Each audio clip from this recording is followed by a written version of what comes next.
पाप का ताप। सुबह लगभग 9:30 बजे शिवानी ऑफिस पहुंची। उसने अपना हैंडबैग टेबल पर रखा ही था कि मैडम, आपको मैनेजर साहब ने बुलाया है। अभी चपरासी ने शिवानी को आकर संदेश दिया। ठीक है, तुम जाओ, कहकर शिवानी कंपनी के मैनेजर गजेंद्र सिन्हा के केबिन में दाखिल हुई। अरे आओ शिवानी, क्या बात है, आज तो लाल ड्रेस में गजब ढा रही हो। बहुत अच्छी लग रही हो, गजेंद्र ने शरारत भरे अंदाज में कहा।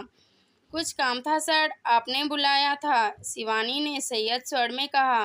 लो, यह कुछ पत्र है, इनका जवाब आज ही भेजना है, बहुत अर्जेंट है। गजेंद्र ने पत्रों को शिवानी की ओर सरकाते हुए कहा। ठीक है सर, मैं अभी कर देती हूँ।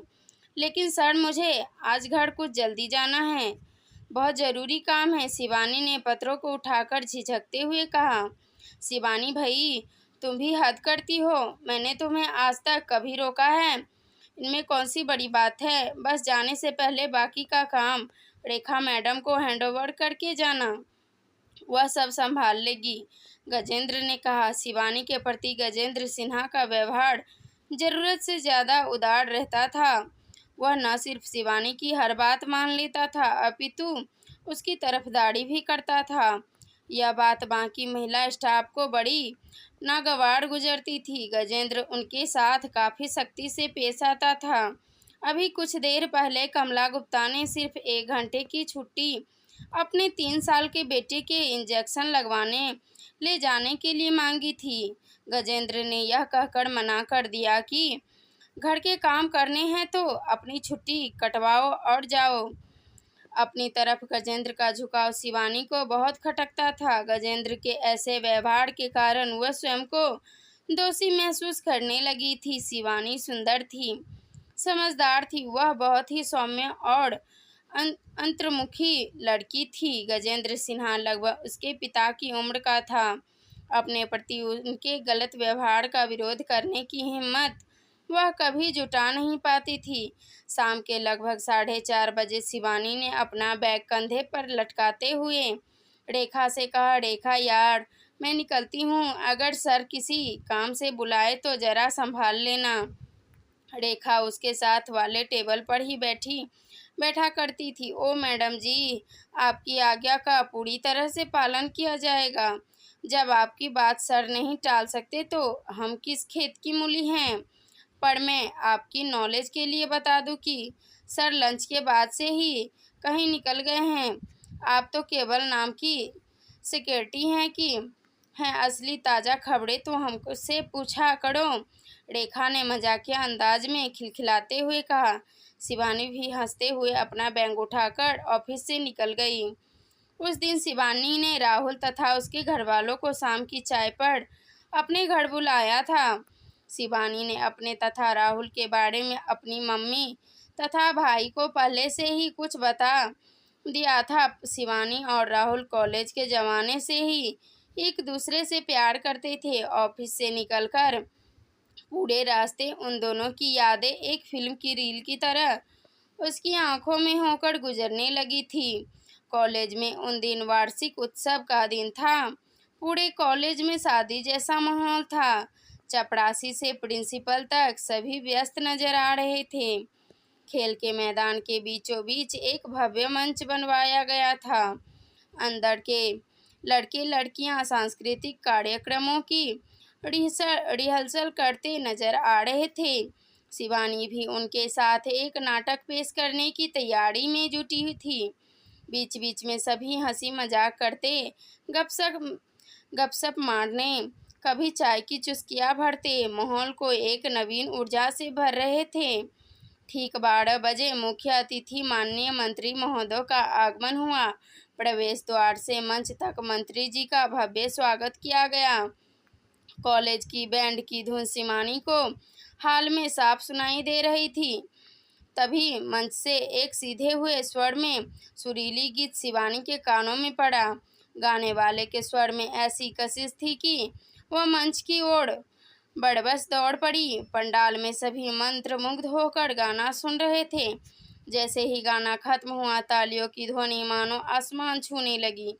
उस दिन शिवानी ने पहली बार राहुल को मंच पर देखा था।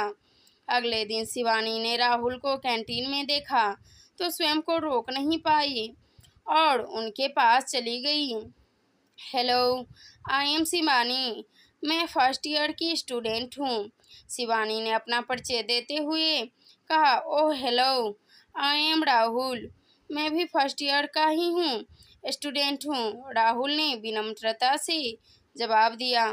मी राहुल, आप वाकई बहुत अच्छा गाते हैं। आपके गीत के मधुर स्वर अभी तक मेरे कानों में गूंज रहे हैं। क्या आपने कहीं से सीखा है? शिवानी ने मुस्कुराते हुए कहा। नहीं नहीं शिवानी जी, ऐसा कुछ नहीं है, बस बचपन से ही गाने में रुचि रही है, सो यूं ही कभी कभी गुनगुना लिया करता हूँ, राहुल ने कहा। उस दिन शिवानी राहुल के सरल सौम्य व्यवहार से बहुत प्रभावित हुई थी। उस दिन के बाद वजह बेवजह दोनों की मुलाकातें अक्सर होने लगी थी। आकर्षण और एक अजीब सी कशिश दोनों को कुछ ही दिनों में इतना करीब ले आई कि उनकी औपचारिक मुलाकातें कब प्यार में बदल गई, इसका एहसास तक नहीं हुआ। दोनों प्यार की कश्ती में सवार मन चली लहरों का आगे बढ़ते रहे। समय बीतता रहा और जब कॉलेज में अंतिम वर्ष की परीक्षाएं हुई तो दोनों के अच्छे अंकों से पास हो गए। उस दिन दोनों बहुत खुश थे। कैंटीन में बैठे राहुल ने शिवानी के दोनों हाथों को अपने हाथों में लेते हुए कहा, कुछ चिंतित स्वर में कहा। शिवानी, मुझे 2 साल के लिए ऑस्ट्रेलिया जाना पड़ेगा, पापा भेज रहे हैं। ये अचानक वहाँ क्यों जा रहे हैं हो? ऐसा तो तुमने कभी बताया नहीं, शिवानी ने घबराकर कहा। अरे सारी गलती मेरी ही है, मैं ही हमेशा उन्हें कहा करता था कि मुझे एमबीए बाहर से करनी है, बस पापा ने सारा इंतजाम कर दिया। अब मना कैसे करूँ, सोच रहा हूँ पढ़ाई पूरी कर ही लूँ, लौटने पर पापा को तुम्हारे बारे में सब कुछ बता दूँगा। मुझे पूरा यकीन है पापा मेरी बात नहीं टालेंगे, राहुल ने उस दिन बड़े विश्वास के साथ कहा। इस मुलाकात के 1 सप्ताह बाद राहुल ऑस्ट्रेलिया चला गया। इधर शिवानी पर मानो मुसीबतों का पहाड़ टूट पड़ा। अचानक उनके पिताजी की एक सड़क दुर्घटना में मृत्यु हो गई। वे किसी जानी मानी कंपनी में मैनेजर थे, उन्हीं की कमाई से घर चलता था। ऐसे समय में पिता की पुरानी जान पहचान काम आई और शिवानी को अच्छी कंपनी में नौकरी मिल गई थी। छोटा भाई नवीन भी बीटेक कर रहा था, इसीलिए शिवानी की मां ने अपने मकान का ऊपर का हिस्सा किराए पर उठा दिया। इसी तरह जीवन के दिन कटते रहे और आखिर में 2 वर्ष बीत गए। राहुल ऑस्ट्रेलिया से लौट आया था। आते ही वह शिवानी से मिला। शिवानी की खुशी का कोई ठिकाना न रहा। राहुल ने आते ही शिवानी ने राहुल के घर वालों को शाम को अपने घर चाय पर बुला लिया था। ऑफिस से निकलने के बाद रास्ते भर अतीत के सरोवर में गोते खाती शिवानी घर पहुंची और ज्यों ही बैठक में दाखिल हुई तो सामने राहुल सोफे पर बैठा था, माँ और नवीन से बातें कर रहा था।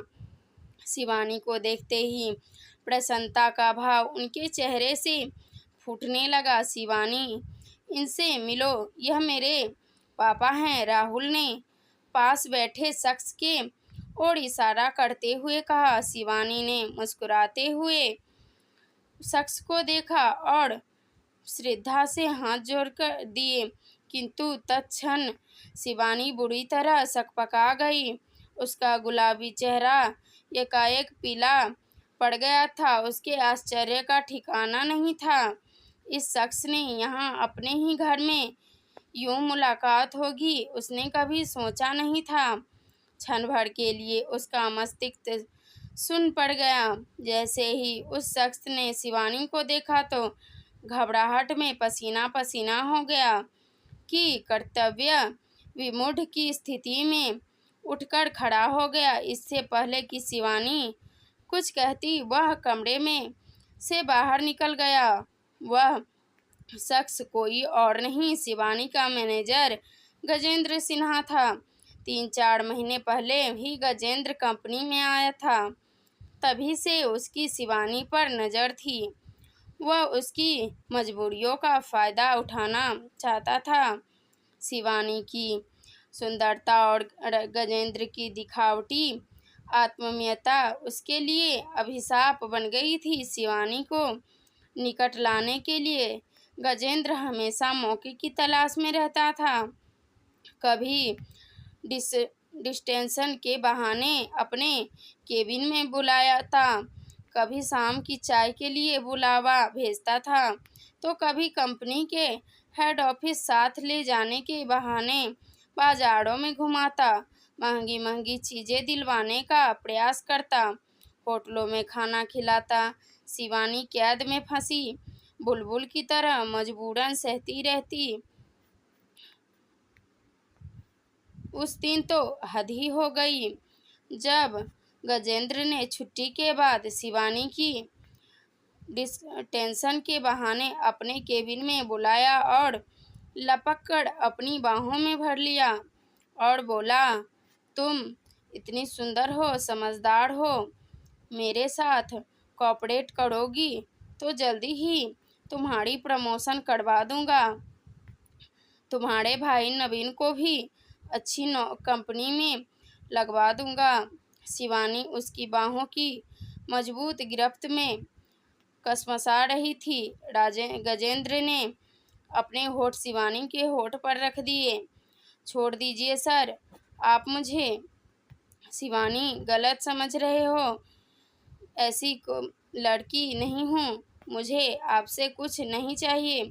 शिवानी ने स्वयं को गजेंद्र की गिरफ्त से मुक्त करते हुए कहा और केबिन से बाहर निकल गई। इस घटना से शिवानी इतनी आहत हुई कि समझ नहीं आ रहा था कि वह क्या करे। कभी सोचती घर में बता दूं या पुलिस में चली जाऊं, किंतु नौकरी खो जाने का डर तथा बदनामी के डर ने उनके हौसले को ताड़ ताड़ कर दिया। सोचा राहुल को फ़ोन पर सब कुछ बता दें, पर मन इतना डरता कि आजकल के लड़के के दिमाग का कुछ पता नहीं, कहीं मेरे चरित्र पर ही संदेह न करने लगे।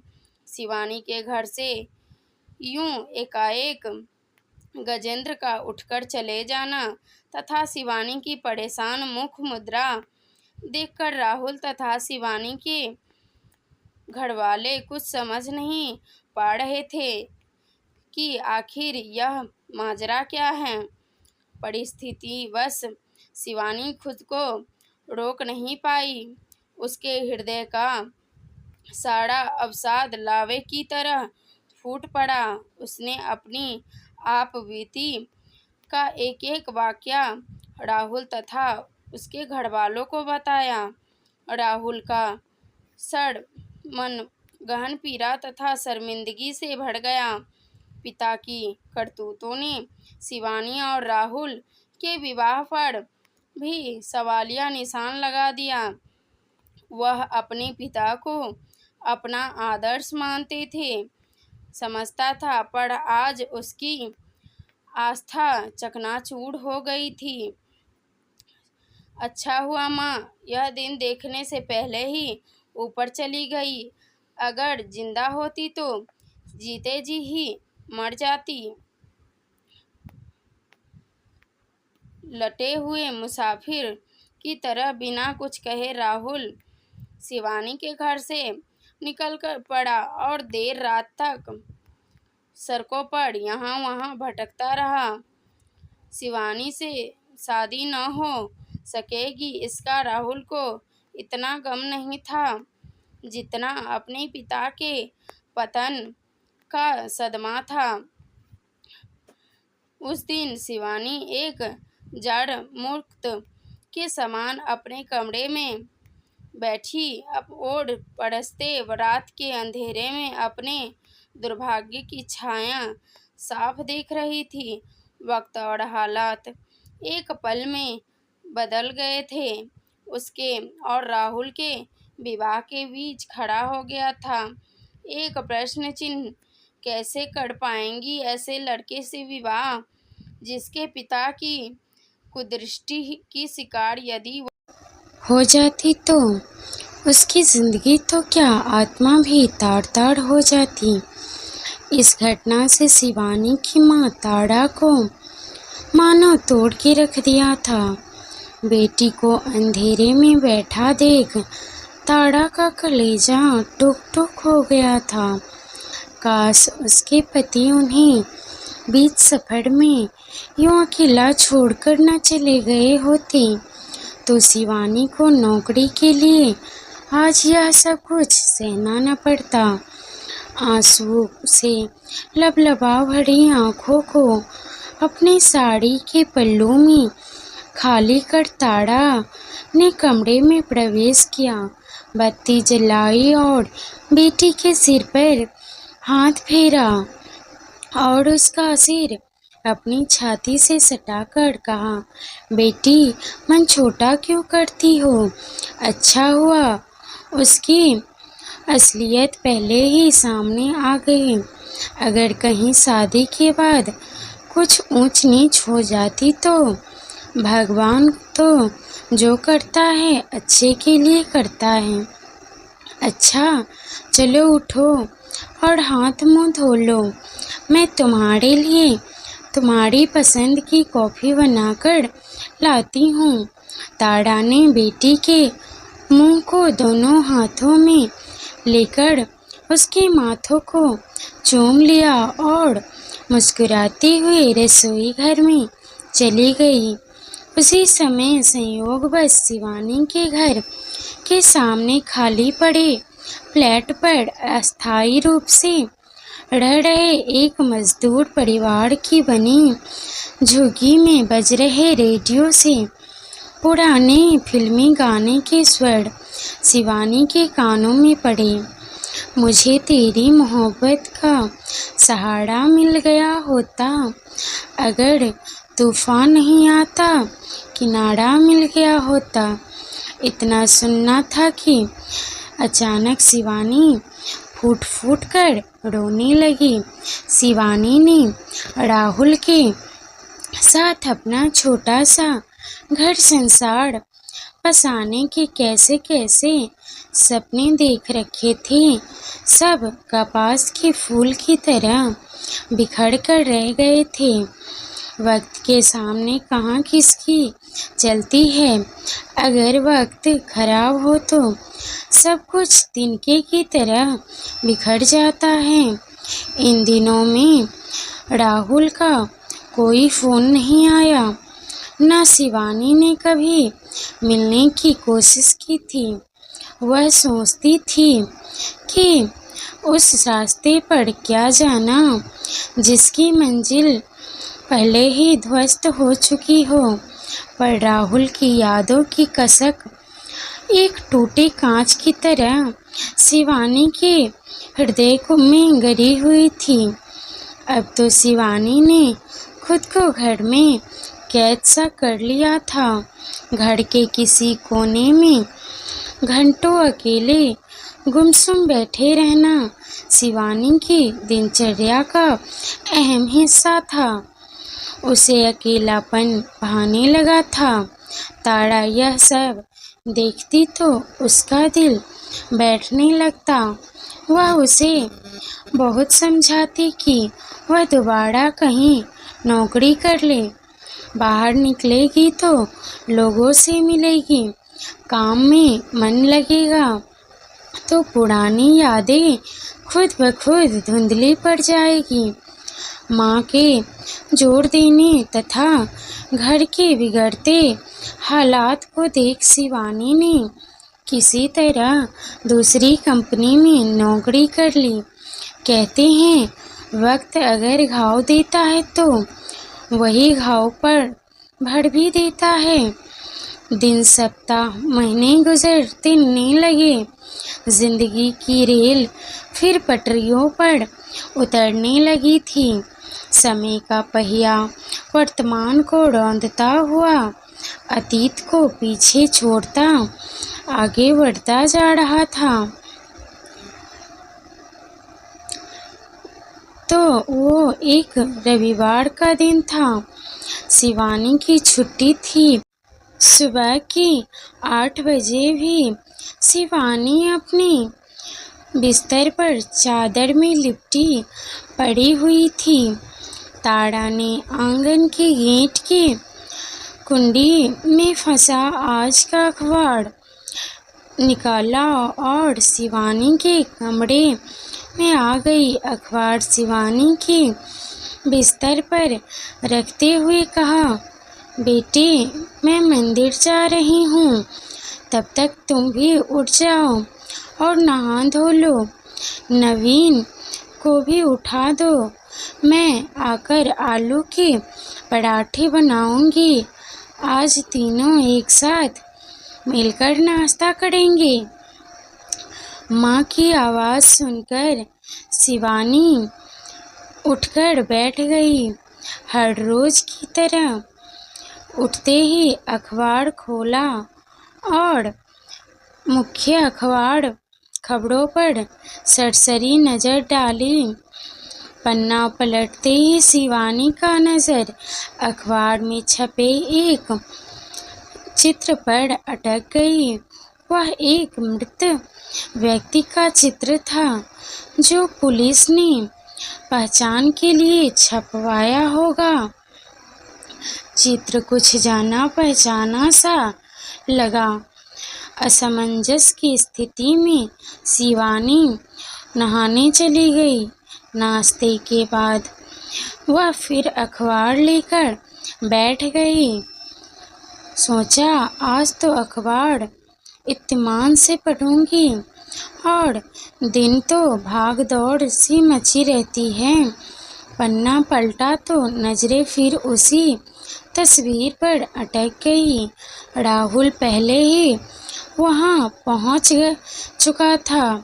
वह उसी बेंच पर बैठा हुआ था जहां वह कॉलेज टाइम में घंटों बैठकर बातें किया करते थे।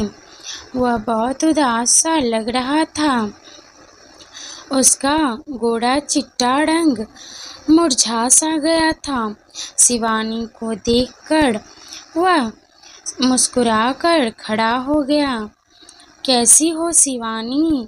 घर में सब कैसे हैं? यह अचानक मुझे यहाँ क्यों बुलाया लिया तुमने? घर में सब ठीक है राहुल, तुम सुनाओ तुम्हारे घर वाले कैसे हैं? शिवानी ने अपने मन की शंका को चलते राहुल के मन के टोह लेते हुए पूछा। मेरे घर में अब सिर्फ मैं ही हूँ और मैं तुम्हारे सामने हूँ, बिल्कुल ठीक हूँ, राहुल ने कहा। क्या तुम अपने पिता के साथ नहीं रहते, अकेले रहने लगे हो? शिवानी ने कहा। और शिवानी शायद तुम जानती नहीं हो और जानोगी भी कैसे? मैंने तुम्हें कभी कुछ बताया ही नहीं। मैं तुम्हें बताना भी क्या चाहता और किस मुंह से बताता कि पापा घर छोड़कर कहीं भाग गए हैं। उस दिन तुम्हारे घर से लौटने के बाद अगली सुबह चुपचाप बिना किसी को बताए पापा पता नहीं कहाँ चले गए। मैंने पता लगाने की हर मुमकिन कोशिश की पर उनका सब बेकार था। पिछले 6-7 महीने से पापा कि कहीं से कोई खबर नहीं मिली। राहुल की बातों से शिवानी का शक यकीन में बदल गया कि यह तस्वीर गजेंद्र की ही है, पर राहुल यह सब नहीं जानता। क्या राहुल अखबार नहीं पढ़ता? शिवानी ने अपने पर्स से वह अखबार निकाला और उसकी छपी तस्वीर दिखाते हुए कहा, देखो, यह तस्वीर अखबार में छपी है। मुझे बेकार में वहम हो रहा है। मैंने इसीलिए तुम्हें यहाँ बुलाया है। मुझे राहुल ने झपटकर अखबार शिवानी के हाथ से खींच लिया और देखकर घबरा गया। ये तो पापा की तस्वीर लग रही है। हे भगवान, इनकी फ़ोटो ऐसा क्यों छपी है? ये मेरी कौन सी परीक्षा ले रहे हो? बेटे के होते हुए बाप इस तरह लावारिस कैसे हो सकता है? राहुल शिवानी को घर भेज स्वयं पुलिस स्टेशन के लिए निकल पड़ा। वहाँ उसे पता चला कि पिछले 2 दिनों से गजेंद्र सिन्हा का मृत शरीर पुलिस कस्टडी में रखा हुआ है। गजेंद्र सिन्हा मथुरा रोड हाईवे पर किसी गाड़ी की चपेट में आ जाने से मृत पाया गया। राहुल के दुख का ठिकाना न रहा। उसने अपने सभी मित्रों पड़ोसियों को, नातेदारों को फोन किया और आवश्यक औपचारिकताओं के बाद पिता का शव ले लिया। राहुल तथा उसके परिजनों ने शमशान भूमि में उन्हें अंतिम विदाई दी। राहुल ने अपने हाथों अपने पिता का अंतिम संस्कार किया। शमशान भूमि से ही सभी एक एक करके राहुल को सांत्वना देते हुए विदा हो गए। राहुल भारी मन से शमशान भूमि में से बाहर निकला तो सूर्य अस्ताचल में डूब रहा था। डूबते सूरज की सुनहरी पीली किरणों की आभा के बीच केवल 10 कदम की दूरी पर शिवानी खड़ी थी। उसके कुछ ही कदम पीछे माँ और नवीन भी खड़े थे। शिवानी की आंखों से अविरल आंसू बहे जा रहे थे। शिवानी को देखते ही राहुल के पैर मानो वहीं थम से गए। शिवानी के कदम खुद ब खुद राहुल की ओर बढ़े जा रहे थे। पास जाकर उसने उसके हाथ अपने हाथों में ले लिए। दोनों एक दूसरे को हाथ थाम लिए और फिर बढ़ा दिए कदम, एक दूसरे नई दिशा, एक नए मुस्तकबिल की ओर।